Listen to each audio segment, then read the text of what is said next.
Welcome back to Canvas and Pixels by Next Layers. In this lesson, I'll be focusing more on text, talking about how to bring text to Adobe InDesign. How do we use text frame options? What about special characters, Glyphicons, edit story, check spelling, and how to do find and replace. Let's get into it.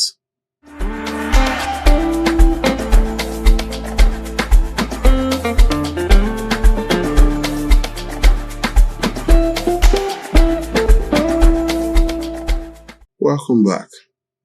If you have missed any of our previous video, please refer to the link in the description below.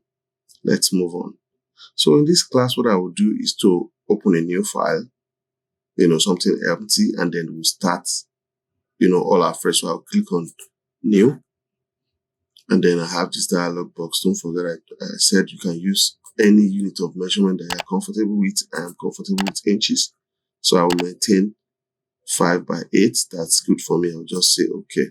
Now, when this file came, the spacings, the margins that I have around this place, they are too much. So I want to adjust my margin. Now, you may be tempted to just come to layout and say margins and columns and then start adjusting it. Now, what you will have done is that you will have only adjusted only this page. Instead, in the InDesign, what we do is to come to our parent A or master page A. Whatever adjustment you make to master page A will be applicable to every other pages, including pages that are not available now. So let's just make our adjustment here. I'll come to layout and come to margins and columns, and then just lock this chain and then keep everything. Maybe 0.7 should be fine. Now if I come to page 1, you notice that page 1 has changed, and then every other pages that will be added after now will take the property of page 1, except I change the master page. Let's move on. So you'll be tempted to say the best way to get your text to Adobe InDesign is to copy and paste. Maybe for something like flyer or very, very short document, maybe that will work. But for long documents, magazines, books, annual reports, the best way to bring your text to Adobe InDesign is to use place command. Yes, place command. So, and how do we do that? You press Ctrl D or Command D on Mac if you're on Mac. Now, I have saved my document on my desktop. It could be anywhere on your system. Just make sure you know where your files are. Maybe download, document, another drive, whatever. Just locate where it is saved. In my own case, it is saved on my desktop. So I'll click on it and then say open. Now, when I open, you notice that my cursor or selection tool has changed to this new thing. Now, this thing is showing me, if I zoom closer, you will notice that it's showing some text from the document that we're about to bring down. And then it's telling me I'm ready to be placed into your pages. Now, there is another thing that I know, which I feel that I must show you. If I come close to this edge and hold down my shift key, did you notice that sign has changed? There is a sign at the top left of this few text that we're looking at. It has changed. And it's telling us that when you click now, it's going to flow and add extra pages. As much as pages that we want, it will add it for us. So I will click. You don't need to, get the accurate edge. Just click. And then InDesign will do the rest. Now, watch what happened. When I went to the other pages, I didn't see my remaining text. And I'm happy that this happened because I've been thinking of how to explain these parts, because it's something that doesn't happen every time. There are times that it happens, some other times it doesn't happen. Now look at this portion. It's showing this red. That's to tell us that the text has not finished. Every time you see this red, it's telling us that the text has not finished. First of all, let me try and add one more page and show you how you can continue. And then I'm hoping that one more thing will happen, and then I can use the opportunity to explain. Now, you remember how to add page. I wanted to add the page after page 2 and 3. So I will select page 2 and 3 and then click this plus sign. A new page has been added. I will scroll back up. I click on my text frame and then select this red. Once I click on it, you see it has picked the text. I'll come to the next page, hold down my shift again, and then click. I'm trying to say, can you please flow this? Now, what it has done again is to add few more pages and then it stopped with the red still showing. Once you click on this text frame to show you the text. So how do you resolve this problem? Now, I am supposed to talk about edit story as about the last thing, but since this came up, the best way to resolve this kind of problem is to go to your edit story. What happened is you probably have an overset. Yes, overset, maybe you have too much space, or you have a particular text that is so big and then it's so unnecessary and then it has created an overset. So how do you fix this problem? You press Ctrl Y. Yes, Ctrl Y. Now, this is what we call edit story. Now, in this place, you could do document editing without having to scroll these several pages. It just has one portion of page and then you go through it. But you could see that it's showing this red line, which means we have like an overset. So how do I resolve it? First of all, I wanted to clear this space. I will highlight that space and press my backspace. It's still not showing. Now I can tell what the overset is to take this guy and then just delete it. It's still showing offset. I will delete some more. And now, did you notice that all our text came back? Yes, that's how to resolve this problem. I'm so happy it came up. So I'll close this once I'm done. Now, when I scroll now, you can see that the text are showing. All right. So I need to add more pages because this is still showing me red here.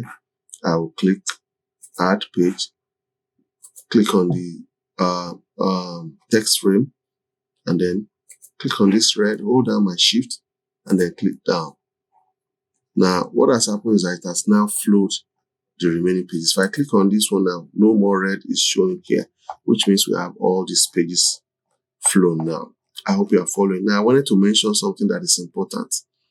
Although it's a bit beyond this class, but I'll mention it. We do not have any paragraph style. If we have a paragraph style defined here, don't worry, I'll do a video on paragraph style. And the paragraph style is the same thing with what we have on Microsoft Word. Adobe InDesign will automatically pick that paragraph style. Let's continue. Now, I wanted to describe something we call text frame. And in trying to describe that, I will just do something that I'm not supposed to do. So permit me to cut the text from here to the next page. We have something called text frame options.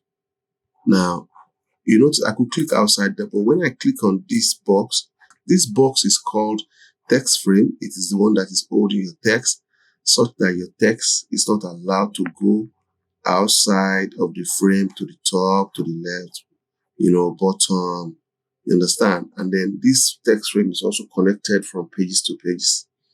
Now, there are other options that you could also do with this text frame. And how do I get to these options? I go to Object, Text Frame, Options, or you simply press Ctrl B or Command B. Now, when I click on it, it brings out this text frame for me, and I could increase the number of columns. You see, if you want 3, we could take it to 3. I could reduce it. All right. I could increase the gutter. The gutter is a space between 2 columns. You could use the arrow up or arrow down to decrease. And if you have specific number you want to put, you could put it here. Now, I'll return it back to 1. You could increase the padding or spaces around the text inside the text frame. Don't forget that this chain is locked. So if I say, if I increase it by pressing arrow up, did you notice that? I can unlock it and then give only top. I can say top should be 0 and bottom should be 0 too. Did you notice that the spaces up and bottom were knocked off, but the spacing here still remain? So I'll return the chain and then keep them back at 0. Now, this is one of the things that I really wanted to talk about, is vertical justification. This text is aligned to top by default. You could change it. I can say I want it to be aligned to center. Did you notice that? I can say I want it to be aligned to bottom.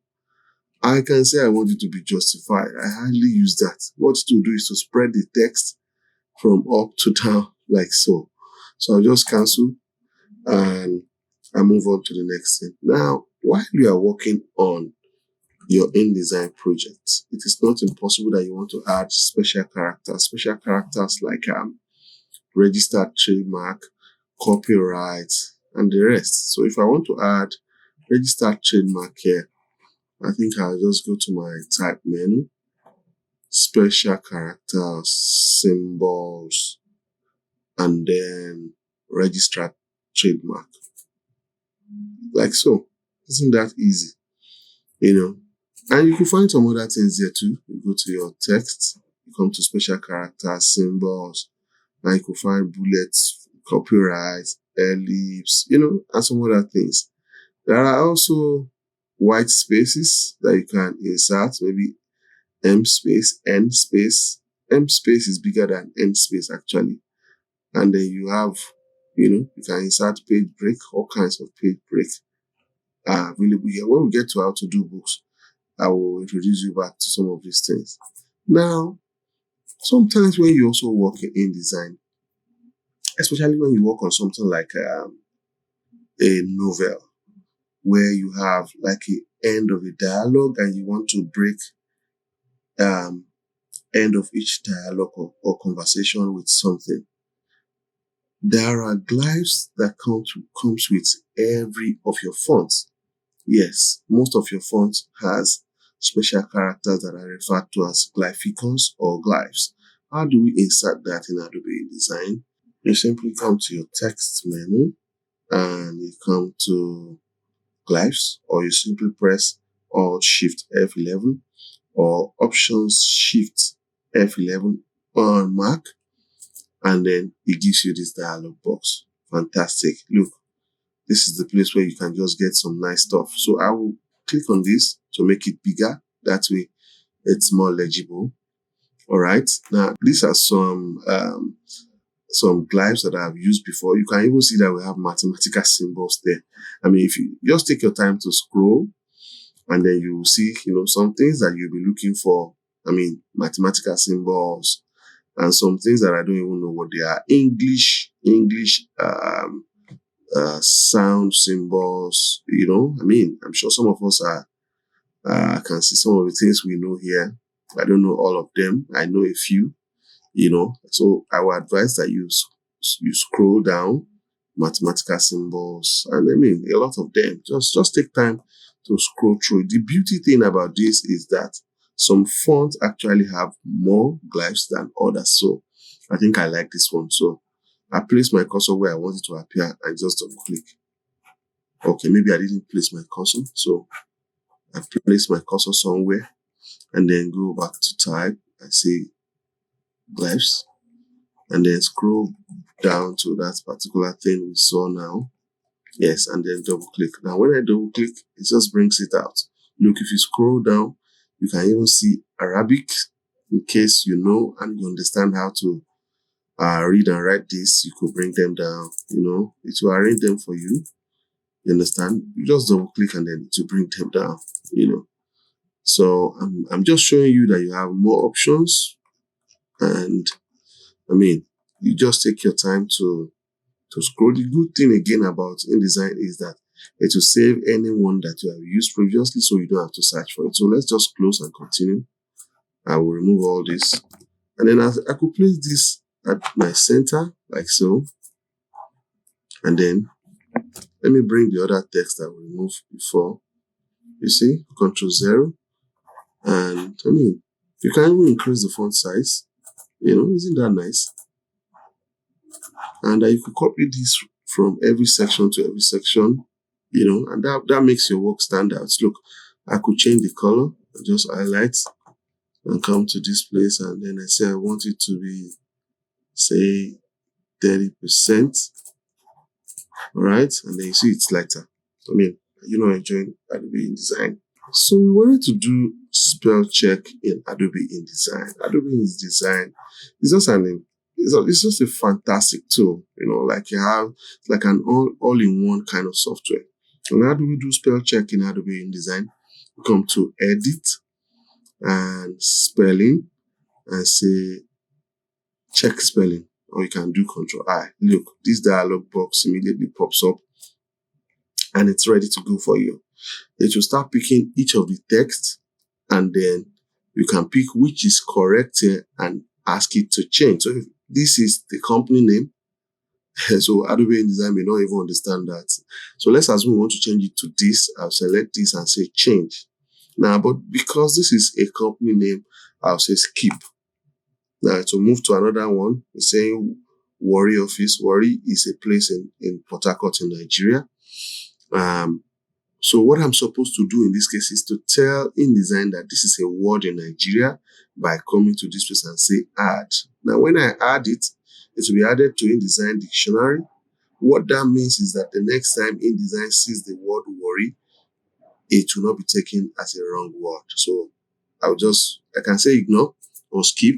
And then one by one, you go through all errors that you can find here, and then you can change them. Once you are done, you say done. Right, so another way to do spelling check in InDesign is to come to your type and come to your edit spelling and enable dynamic spelling. Now, you notice that I have enabled it, and that's why you could see some red on the line. Let me show you.